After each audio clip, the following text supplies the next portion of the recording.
High students, how are you? কেমন আছো তোমরা? আশা করছি তোমরা সকলে ভালো আছো, সুস্থ আছো এবং স্বাভাবিক আছো। স্টুডেন্টস, 2022 মাধ্যমিকের জন্য খুব ইম্পর্ট্যান্ট কিছু প্যারাগ্রাফ নিয়ে আজকে আমরা আলোচনা করব। তো স্টুডেন্ট ফিউচার একাডেমির তরফ থেকে সকলকে শুভেচ্ছা জানাই, ভালোবাসা জানাই। আমাদের শারদীয় শুভেচ্ছা এখনও চলছে, পুজো পুরোপুরি কাটেনি, তো তার মধ্যেও ক্লাস আমাদের করতে হচ্ছে এবং সমস্ত স্টুডেন্টরা ক্লায়েন্ট অলরেডি তারা আমাদেরকে জয়েন করছে। আমরা যে জায়গাটায় রয়েছে তো আওয়াজ হচ্ছে, কিন্তু আমাদের ক্লাস নিতে হচ্ছে। তো স্টুডেন্ট যারা মাধ্যমিক দিচ্ছে বিশেষ করে তাদের জন্য বলি, প্যারাগ্রাফ রাইটিং। প্যারাগ্রাফ দেখো 8 থেকে 9 রকম যে লেটার রাইটিং পড়ে, তার মধ্যে প্যারাগ্রাফ রাইটিংটা খুব ইম্পর্টেন্ট মাধ্যমিক স্টুডেন্টদের জন্য। এই প্যারাগ্রাফ যদি পূর্ব থেকে তোমরা যদি প্র্যাকটিস করে না থাকো, তাহলে এই প্যারাগ্রাফের কিন্তু সমস্যা আছে।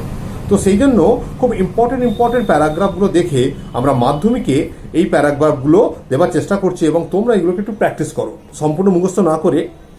দেখো প্রত্যেকটা প্যারাগ্রাফে কিছু তোমাদের টপিক দেওয়া থাকবে, হেডলাইন দেওয়া থাকবে, তো সেইগুলো দেখো তোমরা বানানোর চেষ্টা করতে পারো। তো আমরা যেটা রেডি করে তোমাদেরকে বলছি সেটা তোমরা একটুখানি শোনো।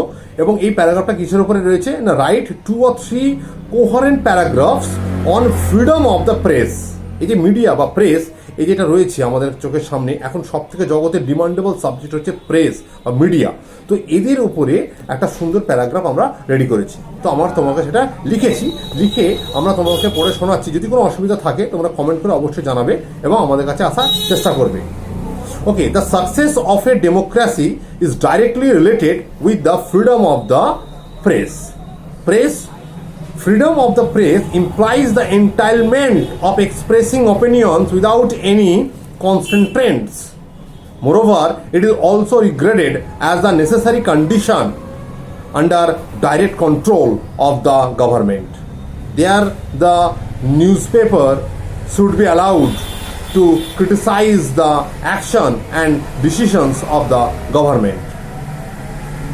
It is the duty of the press to make the government conscious of inappropriate actions and decisions so that the government get much beneficial to the people. যদি প্রেসের দ্বারা আমরা ভালো কিছু ছাপাতে পারি, করতে পারি, তাহলে গভর্নমেন্টও আমাদেরকে হেল্প করবে। The people can vent their grievance, দুঃখ যন্ত্রণা through newspapers also.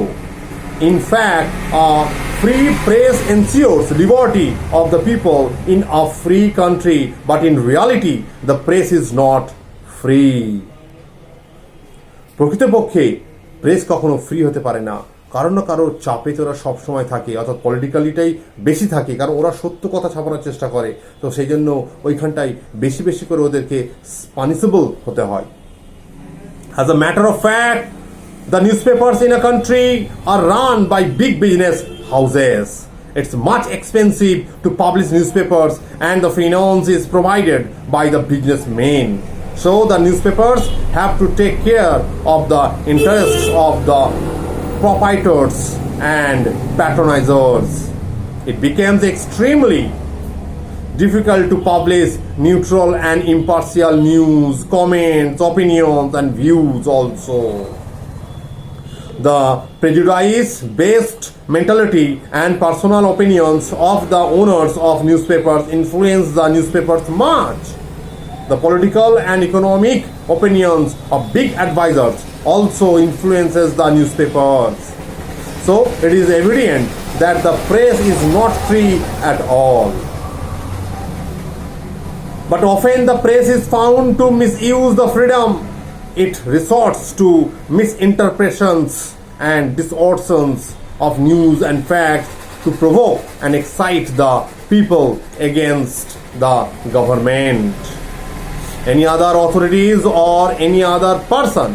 It can also defame any persons or institutions. It's very difficult to preserve the sanctity of the true nature of the newspaper. It is clear that newspaper can become true friend and guide to the people only if impartial and true news are communicated by it. Free press is also absolutely necessary in a democratic country, but it must act in a proper manner. Students, এই প্যারাগ্রাফটাকে একটুখানি বোঝার চেষ্টা করবে। এটা খুব important মাধ্যমিক 2022-এর জন্য প্রেসের ওপরে। তো আমরা এটাকে রেডি করেছি এবং এটাকে আমরা তোমাদেরকে পাবলিশ করার চেষ্টা করব অনলাইনেতেই। তো যতটুকু তোমরা পড়ার এবং মানসিকতা নেবে, এটাকে আর বারবার দেখার চেষ্টা করবে, নিশ্চয়ই তোমরা এটাকে বুঝতে পারবে। তো thank you very much for watching our videos, our class, our school. Please subscribe our school student future academy, likes and share. আমাদেরকে সাপোর্ট করো। আমরাও বিভিন্নভাবে ক্লাস নিই, বিভিন্ন টপিকের উপর ক্লাস নিই, অ্যাক্টিভিটিসের উপরে ক্লাস নিই। Thank you very much.